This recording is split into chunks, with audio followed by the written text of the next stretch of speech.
जय हिंद दोस्तों। आज देखिए जल के बारे में विशेष चर्चा करेंगे। तो जल क्या होता है, तो देखिए इधर जल का सूत्र होता है H2O। यह एक अकार्बनिक यौगिक होता है। इसका कोणीय संरचना 104 डिग्री 25 मिनट होता है। यह देखिए रंगहीन, गंधहीन एवं स्वादहीन होता है। तो जल का जो प्रकृति होता है यह रंगहीन होता है, गंधहीन होता है एवं स्वादहीन होता है। जल का घनत्व देखिए 4 डिग्री जो सेल्सियस पर मैक्सिमम होता है, यानी जो जल का सबसे अधिकतम घनत्व 4 डिग्री सेल्सियस पर होता है। अब देखिए जल का जो प्रकार, हम लोग जानते हैं कि जल एगो पीते हैं, एगो जानवर धोते हैं, लेकिन जल कितना प्रकार होता है तो देखिए इधर देखिए पहला जो जल होता है आशुद्ध जल होता है, दूसरा होता है मृदु जल, तीसरा जल होता है कठोर जल। कठोर जल भी एक अस्थायी कठोरता होता है, एक अस्थायी कठोरता वाला होता है। और चौथा जो होता है देखिए भारी जल DTO, जो नाभिकीय विखंडन में मंदक के रूप में इसी जल को प्रयोग करते हैं। भारी जल का ही प्रयोग किया जाता है। देखिए एक जो अशुद्ध जल होता है, अशुद्ध जल दुनिया का सबसे शुद्ध जल माना जाता है, क्योंकि जो डॉक्टर लोग होते हैं, पाउडर जो दवाई वाला होता है, जो इंजेक्शन देता है, उसमें जो जल पाउडर को जो घोरने वाला जो होता है जल, यही होता है अशुद्ध जल। अशुद्ध जल और कई जगह प्रयोग होता है, जैसे देखिए कहीं कट जाता है, कहीं घाव हो जाता है, इसको धोने के लिए डॉक्टर लोग जो होता है अशुद्ध जल का ही प्रयोग किया जाता है। अशुद्ध जो जल होता है ये आसमन विधि द्वारा तैयार किया जाता है। जैसे डीजल भी एक आसमन विधि द्वारा तैयार किया जाता है। अब देखिए जो अशुद्ध जल होता है इसका एकदम शुद्धतम जल यही होता है H2O। इसमें देखिए अशुद्धि के रूप में 0 ppm, इसका मतलब होता है 0 पार्टिकल पर मिलियन होता है इसमें अशुद्धि के रूप में। इसमें सिर्फ H2O ही उपस्थित होता है। देखिए इसे बनाया जाता है आसवन विधि के द्वारा।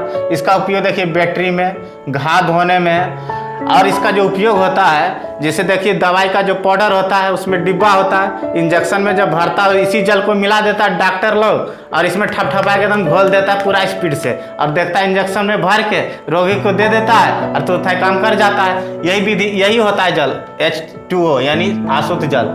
अब देखिए वर्षा का जल जो होता है इसमें देखिए 250 यानी 250 पार्टिकल पर मिलियन उपस्थित होता है। अब देखिए इसका जो निर्माण होता है आसवन विधि के द्वारा, देखिए कैसे होता है। यहाँ देखिए एकदम उष्मा दिया गया है। बर्तन में जो जल है इसको जब गर्म करते हैं, जल एकदम खलबला के क्या हो जाता है, वाष्प बनने लगता है। जब वाष्प बनने लगता है यहाँ से नली के द्वारा जाता है। देखिए यहाँ कंडेंसर लगा हुआ, ये कंडेंसर में क्या होता है, इसको ठंडा करता है। जैसे वाष्प जाता है यहाँ, ये ठंडा होता है और यहाँ बूंद के रूप में एकदम शुद्ध जल प्राप्त होता है। यही जल क्या होता है बोलो, अशुद्ध जल।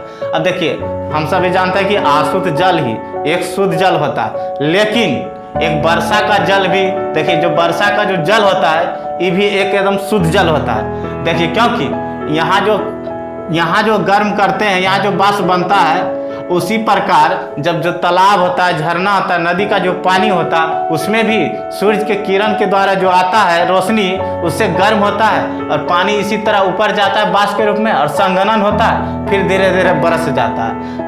तो देखिए वर्षा का जल भी एक क्या होता है, शुद्ध जल होता है। लेकिन जब बारिश होता है उसी समय शुद्ध होता है, लेकिन वायुमंडल में आते आते लेकिन इसमें क्या होता है, बहुत सारे क्या होता है, अशुद्धि मिल जाता है। क्योंकि देखिए वायुमंडल में आजकल लड़का लोग कभी सिगरेट पी लेता है, कहीं आग लगा देता, कहीं भोला भाला प्रसाद जो गांजा होता है उसको पी के उड़ा देता, जिसके कारण हमारा वायुमंडल क्या होता है बोलो, दूषित हो जाता है और बहुत सारे अशुद्धियाँ होता है, धूल कण उपस्थित होता है, जिसके कारण क्या होता है, जल क्या होता है, अशुद्ध हो जाता है। इसलिए इस जल को पी नहीं सकते।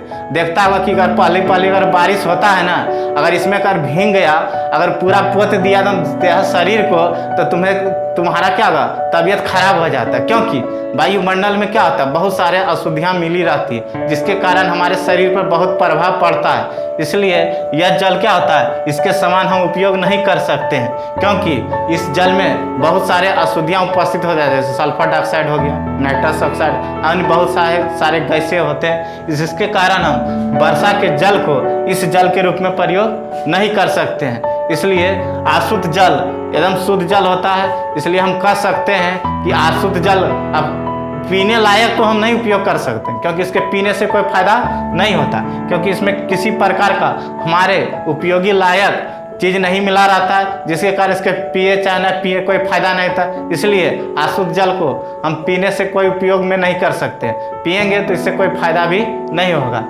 हाँ, तो अगला जो जल है मृदु जल और कठोर जल और भारी जल अगले वाले वीडियो में विशेष चर्चा करेंगे।